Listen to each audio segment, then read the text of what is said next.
Madame, Monsieur, bonsoir. Au sommaire de cette édition du mercredi 12 septembre, des sécateurs et des hommes à Celles-sur-Ours. Les vendanges viennent de commencer avec chaque année des inconditionnels qui reviennent. Que leur procure ce travail est pourtant ingrat, mais qu'il ne manquerait pour rien au monde. Élément de réponse dans un instant. À Romilly-sur-Seine, une fresque détruite retrouve des couleurs dans l'église Saint-Martin. Toute la semaine, des passionnés de cet art pictural peignent à l'ancienne, sous les yeux attentifs de celui qui a peint l'original, un moine né à Troyes, dont Angélico-sur-Champ. Le chantier est visible à l'occasion des Journées du patrimoine.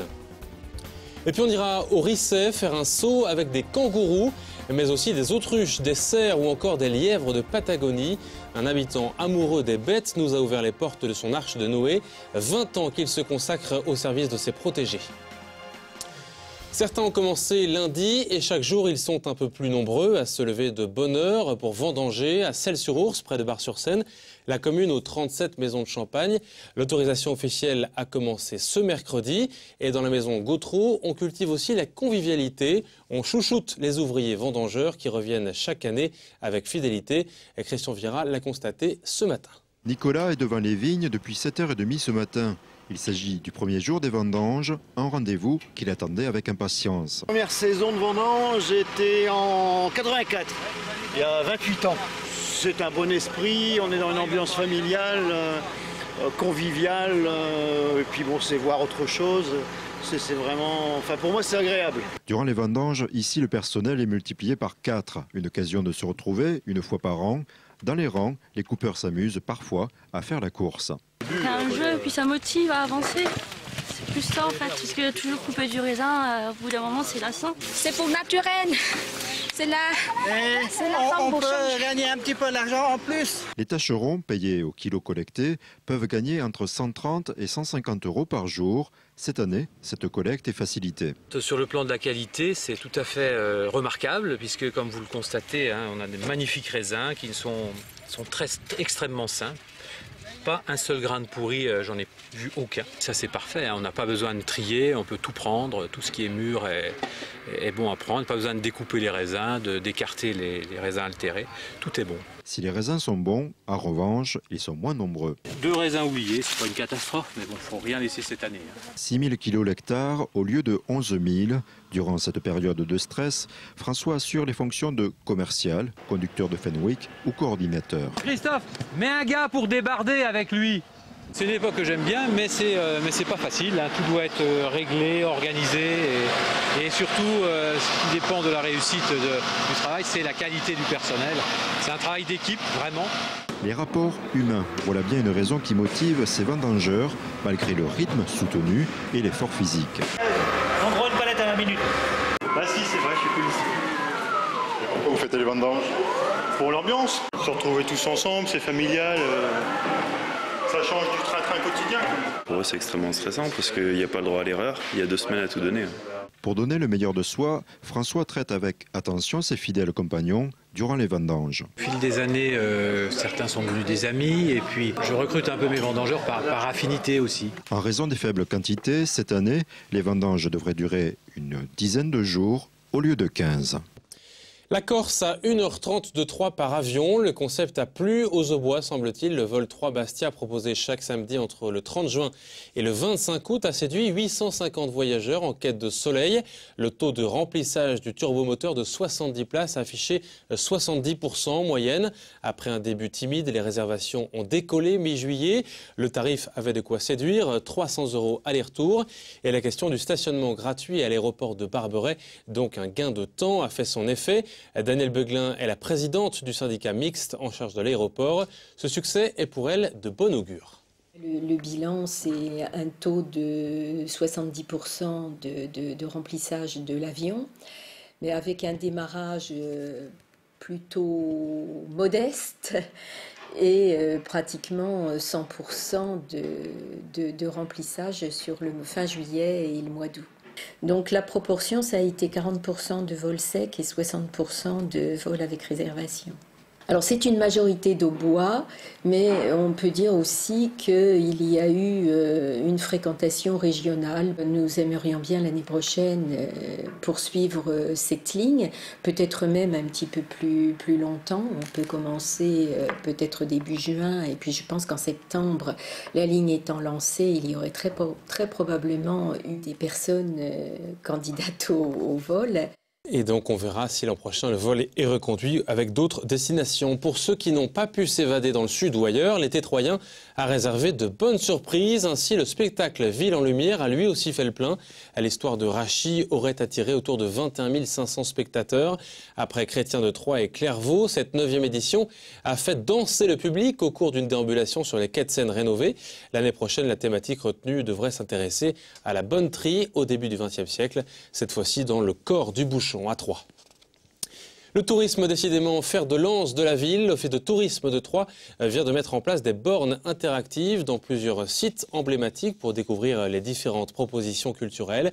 Ces bornes permettent également de se connecter à Internet en Wi-Fi, et ce gratuitement dans 5 hôtels, offices de tourisme et même dans les 2 centres de marque de l'agglomération troyenne. Une nouvelle technologie nécessaire pour attirer de nouvelles cibles, comme le précise Marc Sebéran, le président de l'Office de tourisme à Aurélie-Juigné. Mais depuis longtemps, l'Office de tourisme se tourne vers les nouvelles technologies. Pourquoi? Parce que ça attire une clientèle à la fois branchée, en même temps jeune, et puis en même temps, c'est une façon de renseigner au mieux, de manière virtuelle. Alors on a essayé de trouver un système assez simple, qui consiste en une borne interactive, permettant à la fois de se connecter à Internet, via un spot Wi-Fi. Et puis l'autre fonctionnalité, c'est de consulter ou de télécharger l'application phare de l'Office de tourisme de Troyes, qui s'appelle Click and Visit Troyes, et qui donne absolument tous les renseignements possibles sur la vie à Troyes de son agglomération. C'est un guide qui est à la fois disponible, bien sûr, pour tous ceux qui sont extérieurs au département, pour tous les touristes, mais également pour tous les habitants, parce qu'on sait énormément de choses avec ça. Et 10 autres hôtels seront bientôt équipés de ces bornes interactives. La Renaissance du patrimoine à Romilly-sur-Seine, une fresque colorée en cours de recréation dans l'église Saint-Martin, peinte en ce moment de manière traditionnelle par l'association des passeurs de fresques. Ce chantier original est ouvert au public cette semaine avant les journées du patrimoine. Le travail minutieux est encadré par un grand nom en la matière, dont Angélico Surchamp, artiste troyen et moine dans Lyon à l'abbaye de la Pierre-qui-Vire. Reportage sur place, Aurélie-Juigné. Sous l'œil attentif de l'artiste, la fresque Salve Regina reprend vie. Dans les années 50, elle décorait la chapelle de l'ancienne base aérienne de Romilly-sur-Seine. Mais 30 ans plus tard, la chapelle a été détruite et l'œuvre avec elle. Cette renaissance est émouvante pour son créateur. Oh, ça me fait un immense plaisir, quoi. Parce que quand j'ai appris que la fresque avait disparu puisqu'on avait supprimé la base, évidemment j'ai regretté parce que je l'aime bien. Vous savez, dans ce qu'on fait, on aime plus ou moins. Ça, je l'aime vraiment bien et je trouve pas qu'elle ait vieilli, quoi, avec le temps. Mais bon, c'est moi qui ai vieilli. À 88 ans, grimper sur un échafaudage n'est donc plus de son âge. À sa place, une douzaine de bénévoles participent à la réalisation de cette fresque dans les règles de l'art. Le principe de la fresque, c'est que nous peignons assez rapidement pour que les pigments soient saisis dans la surface qui est en train de sécher. On commence des couches tout doux, comme dit le père Bernardo. Et puis, plus on passe des couches, plus on renforce la couleur. Que des couleurs pures superposées. Et ça peut devenir solide comme du marbre. Après entraînement sur papier, on applique avec soin sur le mur. Les fresquistes ont entre 12 et 24 heures pour peindre avant que l'enduit à la chaux ne sèche. La Vierge à l'Enfant a donc été réalisée en 3 parties. Le curé de Romilly-sur-Seine a lui aussi appris la technique de la fresque pour pouvoir mettre la main à la pâte. Ça me fait penser à l'aquarelle, mais c'est beaucoup... ça fait beaucoup plus plaisir que l'aquarelle parce que la technique fait que les couleurs prennent d'une manière magnifique. Voilà. Pour l'association Les Passeurs de Fresques, c'est un chantier particulier, le fruit d'un coup de foudre artistique pour l'œuvre de don Angélico Surchamp. Depuis 4 ans, nous avons pris contact avec lui, nous faisons connaître ses fresques, en particulier celle de la chapelle du lycée Marie de Champagne. Et l'artiste continue de créer des fresques, pourquoi pas une autre pour l'église Saint-Martin. Peut-être, si j'ai la permission du père abbé, peut-être que j'aurai en faire une autre de l'autre côté. Et moi, ça me plairait, bien sûr. Donc, peut-être qu'une deuxième fresque de 10 mètres carrés viendra orner l'entrée de cette église. L'artiste pense déjà à une scène de l'Ancien Testament. Et les passeurs de fresques seront présents ce week-end dans la chapelle du lycée Marie de Champagne à Troyes, ouverte pour les journées du patrimoine. Une découverte insolite à présent, le jardin extraordinaire de Gérard Daven au Risset.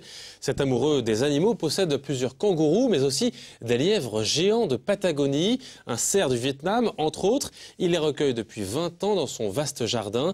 Certains lui déposent même des animaux, mais ce passionné va également chercher partout en France des spécimens dont personne ne veut.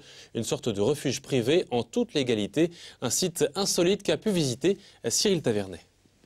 Le jardin de Gérard, viticulteur au Risset, est à mi-chemin entre le zoo et l'Arche de Noé. Depuis 20 ans, ce passionné d'animaux sauvages héberge pas moins de 6 kangourous, 4 daims, 6 cerfs ou encore une trentaine de lièvres de Patagonie.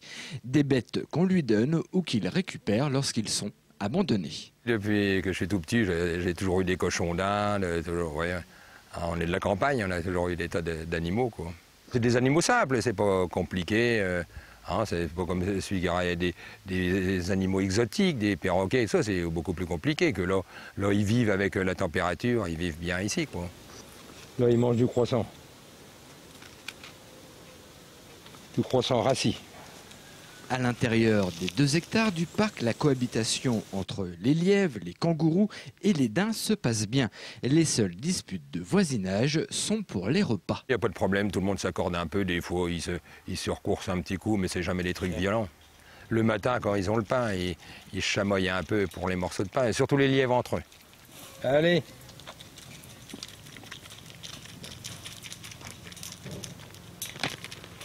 Ça, c'est le dessert. C'est-à-dire qu'on leur amène des pommes, un seau de raisin, tous les fruits qu'il y a, ils mangent tous les fruits.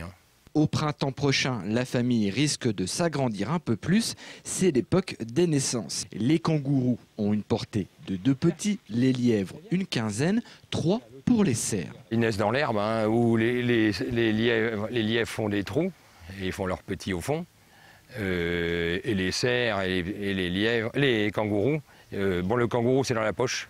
Donc il n'y a pas de problème, il est au chaud. Et les cerfs, ils font ça dans l'herbe ou cachés un peu dans les grandes herbes. Et puis voilà, on le retrouve dès qu'il se met à courir, quoi. Gérard ne vend pas ou peu ses animaux, il a du mal à s'en séparer. Mais s'il sait qu'ils seront bien élevés, il peut vendre un kangourou à 100 €. Pourquoi pas. Notez que l'ange gardien de ces animaux vous accueillera volontiers pour visiter son arche de Noé au Boise. C'est donc au Risset. C'est la fin de ce journal. Les chiffres du mercure pour demain et la couleur du ciel, c'est dans un instant. La météo est préparée par Cécile Riche. Demain dans le JT, présenté par Aurélie Juigné. Maxime Le Forestier, invité vedette des Nuits de Champagne. Il nous accordera une interview. Belle soirée à vous. À très bientôt.